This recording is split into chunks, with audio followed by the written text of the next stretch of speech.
Mauro Cid foi preso preventivamente e só foi liberado depois de fechar o seu acordo de delação premiada. Vamos ver o que o ministro Gilmar Mendes afirmou em plenário sobre esse tipo de procedimento em 2023. Jurisprudência atualíssima do STF.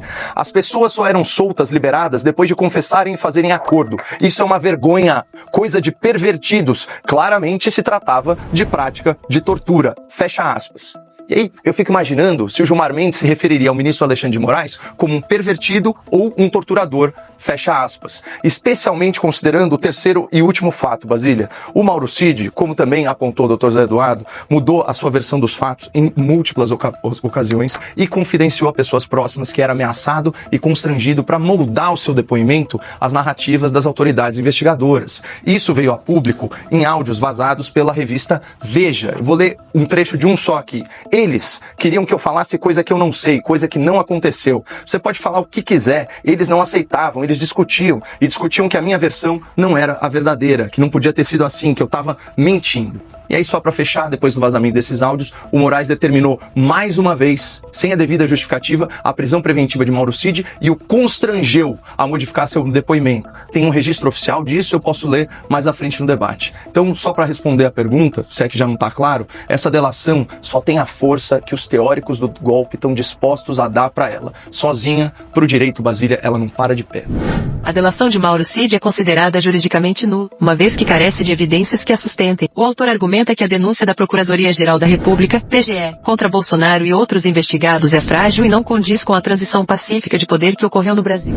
Essa delação do Mauro Cid é juridicamente nula, ela não encontra amparo em outras evidências e demonstra aí que a frágil denúncia da PGR contra Bolsonaro e demais investigados não passa de uma peça de ficção sobre um golpe imaginário. Como se sabe, houve transição pacífica de poder no Brasil. Ninguém impediu ou atrapalhou a diplomação e a posse do novo governo. Muito pelo contrário. Manchete do jornal O Globo, 30 de dezembro de 2022. Bolsonaro nomeia novos comandantes da Aeronáutica e Marinha escolhidos por Lula. Bolsonaro já tinha assinado a mudança no Exército.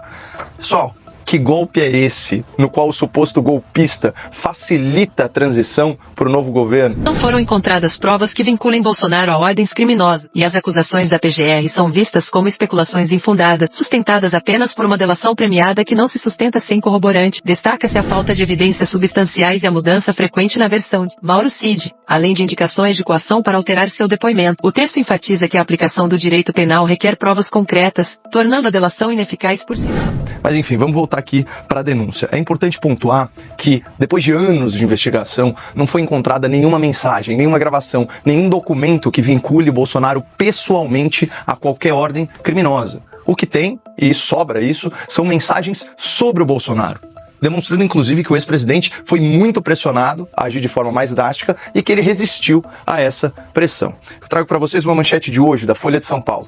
Bolsonaro aceitou matar Lula, diz PGR, sem comprovar.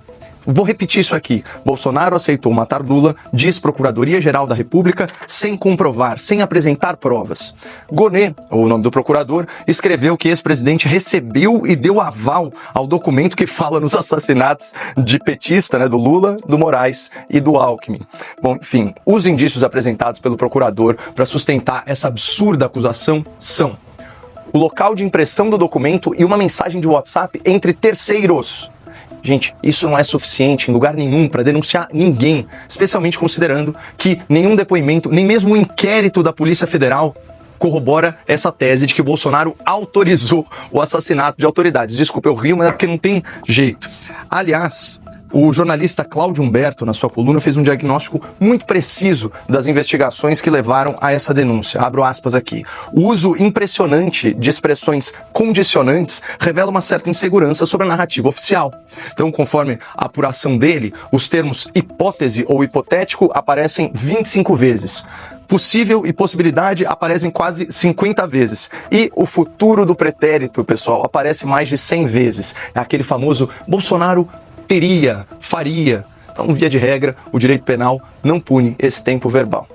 Mas, enfim, na ausência de provas substanciais para corroborar a narrativa de golpe, para incriminar o Bolsonaro e os seus aliados, a PGR construiu essas especulações, esses achismos, totalmente agarrada no depoimento do único delator do caso, o senhor Mauro Cid, antigo ajudante de ordens do ex-presidente Bolsonaro.